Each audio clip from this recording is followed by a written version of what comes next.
Soo warri kun amma isaan nu nyaachuu irratti Oromootaan akkaataa itti qabatan sabaa sablammoota kan lafa giriinii kan akkaataa itti dhabamsiisan irra kaatanii ortodoksii qulqulluu baabiliidhaan jirtu tagartee silaa jechuun siyaasa walii hidhaan qabne sanii namoota waan san dubbatu ortodoksii bar biyya ari'an ni ajjeesan. Warra ortodoksii ta'e lakki baabiliin keenya akkas hin jedhu islaamni illee ni jira. Waaqeffataalleen pirootestaantiilleen pheenxeelleen bar pheenxemmaa warri amma agartanii mishiin maal jennuun kunniin baroorroonni kuwwan warri ortodoksii hin ta'in Itoophiyaa keessatti rakkoo argaa ture. Mangistuu Hayilemaariyaam fa'aa adamsaa ture. Ijoollee taa'anii beeknaa waan inni godhaa ture. Inuma Mangistuu Hayilemaariyaam ortodoksii illee deeggareetii miti kan dhufe. Inni sooshaalizim jedhee inumaa gara biraa lixee oole. Inni aga xiqqi osoo kufuu baate Mangistuu Hayilemaariyaam guutuma balleessuu deema. Garuu maal godheen illee qabate qeesii mataa ofii qabaa achi keessa kaa hin baafne wannaa keessa. 4 kiiloo keessaa hin baafne warra kana. Ammoo inni gartee faannoon jettu maali? Murtii mana amantii kennaa ortodoksiitiin Itoophiyaan buluu qabdii jedhan. Ajajni ka kennamu wanni heerri biyyattii bulchuu isa malee heerri namni tumeen buluun qabdi. Jedhanii kaan Mangistuu Hayilemaariyaam maal godhe dhufee akka ittiin buqqisuu hin dandeenye diina ofitti hin kaasu jedheeti. Isaa silaa sun ittiin koonnan sodaadhe gaafas maali sooshaalizim jedhee akka onnaatitti uummata amantii hin qabne deemuu dhufe jechuudha. Waa hedduu dalagee yeroo san keessatti. Rabbiin jiru kan jedhu tokkoon dhufuuf isaa onnadhee wanni marti xanqitee qabde isaappaa taalikoo maal jedhanii tokko jira. Isaappaan kun wanni inni dhufeen kaakiitti uffisee wanni addaa tokkoon dhufee jechuudha garte. As keessatti warroota hedduu jira. Yaappaan as keessa jirti, mi'eessoo as keessa jirti. Waan kana guutuu ammatee as fidee namoota kaayota fudhachuu dide raqaa shibbiree rashanuu eegaleen illee jechuudha. Namoota gartee shakku kaayota harkaa balleessoo gabas illee lolu keessa illee loluu eegalee. Mallas Zeenaawii dhufee innaan ammoo maal godhe? Mallas eega dhufe ni ilaale. Dura nama hundaa waa itti kekkennee Oromoo illee akkasii godhe maali godhee faffacaasee ilaaleetiin ammallee ilaalu inni illee maal ofirraa shakki? Uummata Harargeetii fi ilmaan sikkoo mandootiif arfan qalloo warra ganana shakki. Maal jedhee? Vaayirasiin Baalee fi Arsii Harargee seentee jedhe vaayirasiin. Vaayirasiin maali? Vaayirasii ilaal dura Alshabaab dhaabe. Alshabaab Somaalee keessatti ijaaree addunyaan maaliif inni akkas godheefame? Alshabaabiin sababee uummata musliimaa kana dha'uuf dhaallee ture hidhaa ture ajjeesaa turan namoota. Fannisaa turanii waan dura dalagamaa ture namni dubbatuuf hin jiru akka addaa. Soo kana dhiisanii maal godhan? Israa'elii fi Siriyaan walii galanii Alabashiin ijaaran. Maaliif ijaaran Alabashiin? Namoota Alabash kana yoo amantii Alabashii fudhanne Islaamummaan ni baddi. Quraanni cinaan keessaa bayaa wanni akka jihaadaa, wanni akka agartee keessaayyuu wanni bulchiinsa irratti akkaataa mala jireenya namni itti waliin jiraatu wannoota silaa gaggaarii jajjabu jedhan. Quraanni guutuu nu jabuma wanna keessaayyuu gartee kan amma jechuun imaana kan kee irratti si jabeessu. Wannoota ati gartee yoo daladde haqa kee mirga kan kee akkaataa itti kiristaana wajjin waaqeffataa wajjin itti jiraattu kaayu heera achi keessa jiru nama waliin jiraachuu amantii namaa akka tittuun amantii akka itti geggeeffattu zulmiin fakkeenyaaf namni musliimaa tokko nama kiristaanaa warra jahannam jechuun hin danda'u. Maaliif? Hin dhoorga diiniin keenya. Yoon inni nama jahannam jette kiristaana ta'uuf namni amanii rabbitti namni warra jahannam jedhaami yoom namni kun kadha kiristaanaa boru sallamuu haqat deebu asman hin jedhin jedha. Namoonni gariin maal jedha? Islaamni seefiidhaan nama akkas godhaa waan adda addaa kanneen kaan jechuudha. Waan kanneen laalu kan qulqulleessu keessaa baasanii wama akka gartee biraa onnaa tokkiin hambisuu fi kaa'amee jechuudha. Tokko kana kun salaata egaa kafarti ilaalatamu. Salaata zuuriin 4 lama deebise mallas. Magriibni 3 lama deebise. Asriin 4 lama deebise. Subiin qalaa lama akkasumatti. Waan hundaa isin laafifnaa jedhe. Maal fida gaafa kana? Uummata diinii irraa baasa jechuudha. Nama kanaan ala morme Alshabaab jedhanii sidhaan. Kana fidee rabbiin isa dhayee achii kuchise mallas Zeenaawii jechuudha isin galee. Inni kana mara keessa deemee isin kaa'uufan. Eenyu dhufe yaadda wanni balaan kun marti galeef. Biyya Itoophiyaa jedhan kana waggaa 160 dabre kana maqaa amantiitiin akkasitti. Uummata musliimaa kana.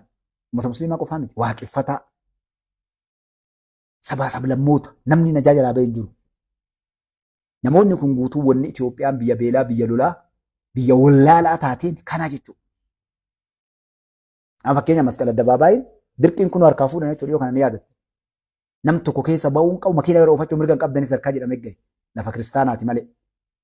Bara isin ajaa'ibaa wanni dalaganii bara wanni godhan masqala addabaabaayii bakka maali? Maqaa yuulaal wanti baasan beekte. bakka masqalaa jedhanii itti baasan lafa masqalaa naannoo masqalaa yooma itti baafatan gaara maqaa jijjiiranii bara bineensarraa maqaa jijjiiran nu qofaame bara ilma namaa qofaame uummanni wanni isaan maqaa irraan jijjiirin wanni isaan jijjiirin tokko hin jiru malaan seenanii qaata daaraan godha magaalaaleen teenya guutuun maqaa kiristinnaa qabdi loon kiristinnaa ka'e seenaa takka isinii masinitti hin dheeradhu waan uummanni keenya ta'e kiristinnaa kaasaniiti dirqamaanii bara walissi qabanii bishaan si facaasan ummata baasanii wal ga'ii ati islaama taate waaqeffataa taate pirootestaantii waan fedhaa taate bishaan si facaasanii kiristinnaa kaasanii galchu waraana ganda keessa deemee si eega. Uummanni keenya guyyaa isaan soomana kamsaa fi harbaaf kamsa ta'e hin beeku naa qajeelchaa mujjimaata. Uummanni keenya seenaa jira. Warri seenaa dubbisuu barbaadan kitaaba isinii hima. Uummanni keenya ka jiraatuun maali? Akka hadhaa kanaa miti. Gaafa Miliinik fa'aa Haayile Sillaaseen fa'aa biyya qabata irra guddaan uummata keenyaa horsiisee bulaadha. Foon nyaataa aanan dhugaa. Foon gossee barse finiina jedhanii gara keenyatti finiina jedhanii foon gossanii daakanii foon cooma keessaa baasanii foon diimaa aduu gossanii jajanii qal'isanii jechuudha. Tumanii mooyyeetti dhagaa daakanii gingilchanii haanxaa jalaa baasanii harcee qulqulluu kana baasanii dhadhaa baasanii dhadhaan naqan.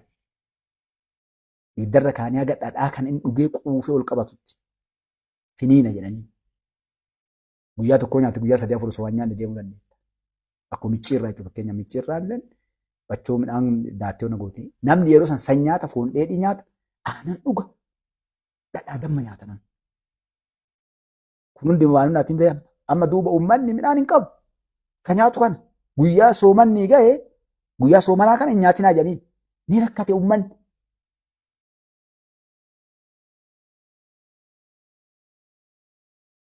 Muhammad Adam magriba suuqoo fedhe yaa na sina ilchee jaza kallaa kennan. Nyaa uummanni kaa gartee hin tararan. Is agabuun dhumate. Akka dhaa midhaan jiraatee midhaan hin nyaatu. Rakkatan maal gootan haa ifa rakkanneetiin aanan dhumne. Aanan dhadhaa waan qibaati ani hin bire raasanii areera dhuge uummanni hin ta'u jedhaniin.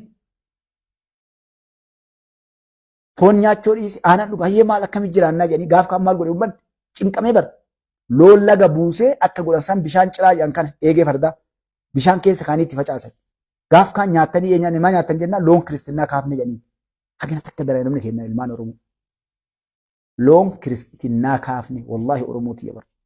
Waan Oromoon taate waan nu taaneemu. Adda Jawaar Maammakkaan nu deebisuu faannoo walii gale. Isaantu natti aanaa nu jedhe. Waan nama kanatti iyyinuuf. Adda yeroo nama sheekaa Jawaar Maamman faarsu garra. Nama diinii qare.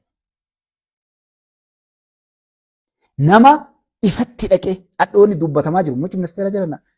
Gartanii kan nuti rabbi keessa beekaa kan nuti beeknu hadha dhuga haqa galchi malee bara abbichuun ummata musliimaatiin dhugaa jirtu kenni malee bara nu'uu baqataa biyya biraa islaamummaa nuun kennina.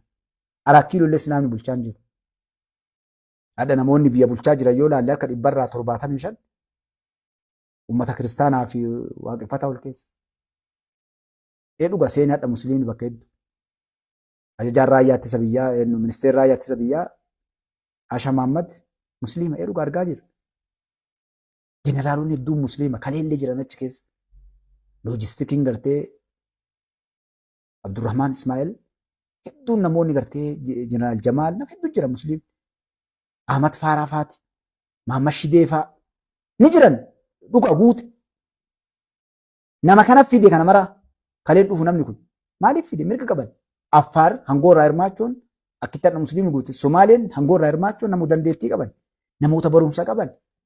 Naannoon hundi dhufee irraa hirmaachuu qabu. Sabaa sablammoonni dhufanii hirmaachaa jiran bakkoota bulchiinsa guddoo keessa jiran ta'uu qabu. Kiristaan, Musliim, Waaqeffataan, Pirootestaantiin namuu dhufee biyya tana qixa dandeettii yoo qabaate kiristaanni qoo bulchuu danda'u dandeettii qabaate. Sheerii waan qoodamnuu miti akka Jawaar baane kun hadha bulchiinsa irratti nama dandeettii qabu uummanni filate ol dhufe biyya ka bulchuu nama dandeettii qabu biyya tana ceesuu danda'u. Uummata walii galchuu nagaa biyyaa buusuu danda'u, ikonoomii biyyaa guddisuu danda'u, heera biyyaa tiksuu danda'u. Kana malee qormaa ni miti. Adda inni kun namoota hedduu irra dhorke jechuudha. Sitti himan wanni isaan dhalaa akka hin deeman akkuma faannoon ifa baaftee nutti himte dhugaa Jawaar fa'aa sitti himte. Dhukkubni jaraa guddaan gartee irraa kennu beekuu qaba uummanni keenya musliimaallee jaran. Hubadhaa adda baafadhaa waan takka ifa walii himnee saba kana gartee nuti akka biyyattiin tuni amantii tokko dhiibuuf tokko ol kaasuu fi wanni qabsaa jirruuf iyyaa jirruuf illee walqixa amantii namni tokkocha adda amantii qabu yoo jiraate nu'uu uummata musliimaa biyya keessa maajooritiitiin walqixa mirga qaba. Qixa mirga qaba takka nam tokko jiraate namni amantii wayittamu dhaga'amu namtichi yoo jiraate mirgi isaa dhagatti amanuu eeggamaaf jechuudha.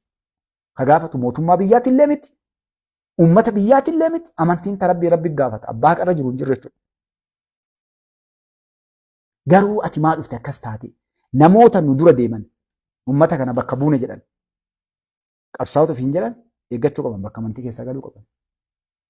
Nama walii galanii eeguu qaban. Eega uummataa qabsaa'an bar dhugaa. Uummanni Amaaraallee mirga qaba. Tigreellee mirga qabdi. Guraagee Walaayitaallee hunduu mirga qaba. Yoo miidhame namni inni bakka bu'ee deemu suni dirqamaan dharaaf dhugaa fuudhee nama heera biyyaa cabsu kanaan biraa miidhuu walii galee osoo hin taane adda Jawaar Maammadoo osoo bar faannoo Amaaraaf qabsoofnaa jettee waa'ee amantii dhiifte osoo haadha nu warri musliimaa kaanee uummata musliimaatiif jennee gaara seennee barbalaan galtu beektanii akka dhafaandoon faati Jawaar faati ortodoksiin miidhamte akkas taate seeraa abboota keenyaa deebifnattee hadhaa itti walii galte kanatti adda namni tokko ka'eetiin sheenni tokko namni sheekaa tokko ol ka'ee osoo hadha gartee uummanni musliimaa miidhame jedhee bar biyyoota guddatte warra dhiyaatii fi Awurooppaa itti waamanii bar teeraristi jedhame. Hin beeknaa kan waliin beekna bara. Nam musliimaa namni walii galuu jiraadha. Hin jiru. Uummanni musliimaa keessaayyuu onneen isin dhaa'uu barbaadu maali? Uf laalamee uf duba deebi'a gurbatti Jawaar jettan jedhu biyya yaatan. Namni qotee si awwaalu hadha si dadhaban galee bara uummanni bira arge biraa galee. Uummanni kiristaanaa si dura arge Oromoon kiristaanaa. Jawaar Oromoo jettee ati yaadde yoo Jawaar Oromoo jettee itti rakkattu taate isnaat Oromoo. Ebar arsi jedhee as bahee nullaa akkateen dhufne. Tuulama jedhee as bahee nullaa akkateen dhufne. Bakka isa qaban nu wallaalle jechuudha. Seelee nama bakka isaa hin beekne sitti hin himatin amantiin isaa adda maal jettaan Jawaari? Maal jettaan musliima? Yoo musliima ta'e bar gad dhufee anaasillee amansiisee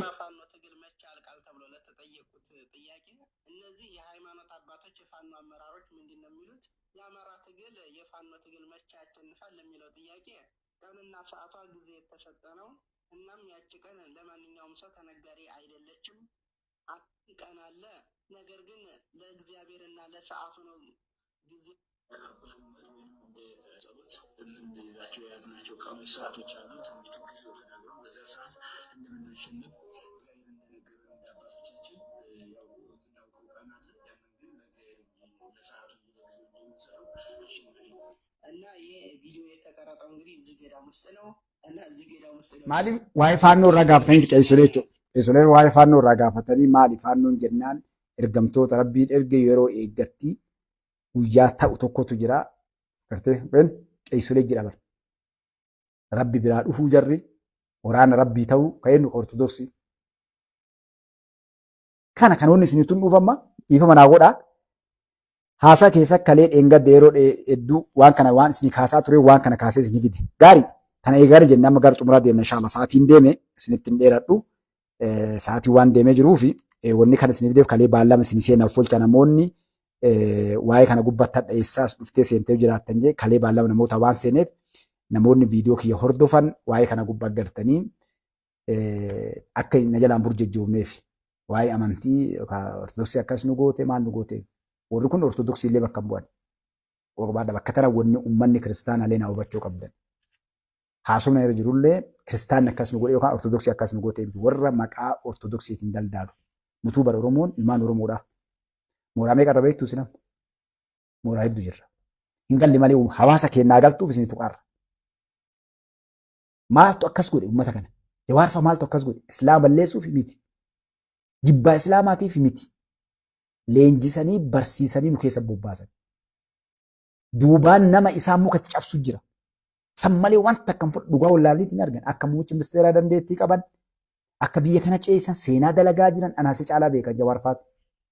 Garuu maaltu osoo dhugaatan arge kanan lolchiisere isaan warra ergamanii jiruun isaanii akkas isinii goona jedhamee mindaan kafalamee barsiifamee fidan. Laala biyyoota addunyaa guddatte kana keessatti Keeniyaa turre yeroo tokko baqattummaa Keeniyaa turre.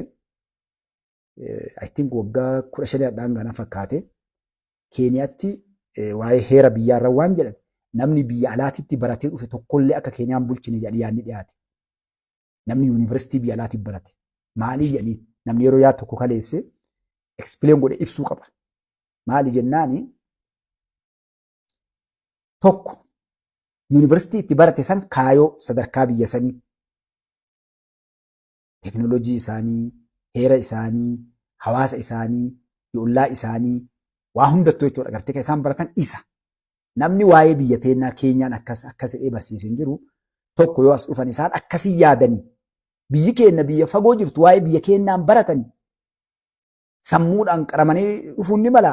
Kanaaf yoo as dhufanii inumaa namoota as jiru tuffatanii biyya tana nama as jirullee kan biyya ofiitiif baratee biyya ofiitiif gad jedhee qotee bulaa wajjin horsiisee bulaa wajjin miskiina keenya wajjin deemu kana tuffachuu wal faallaa deemutu dhufa akka sammuu saniitiin yaadu waan adda biyyuun hin dhaqqabne faatti ol harkifachuu namni gadii ol guddachaa deema malee gubbaa gadi hin deemu kanatti deemu tokko kana lammata ammoo yachi yoo dhaqe namoota ni bitan yuunivarsiitiin addunyaa keessaruu namoota yeroo barsiise ta'anii biyyi sun nama isaanii bu'aa qabu dantaa kennanii fi kaanis itti zina kennanii haala adda addaatiin bitanii nutti deebisanii akka nu waliin galle nu keessatti godhanii inni ala baradhee dhufe nu na baratee dhufe inni as kennaa inni nu fakkaatee nurra dalagaa diina ka jedhu kaanii jechuudha. That is true 100% wannan arge harka dhibbarraa dhibbatti. Fakkeenyaaf warra Somaalee bulchu maali beektan? Hussein Aidid faati namoonni adda Somaalee bulchan irra guddaan siitiziin Ameerikaa qaban.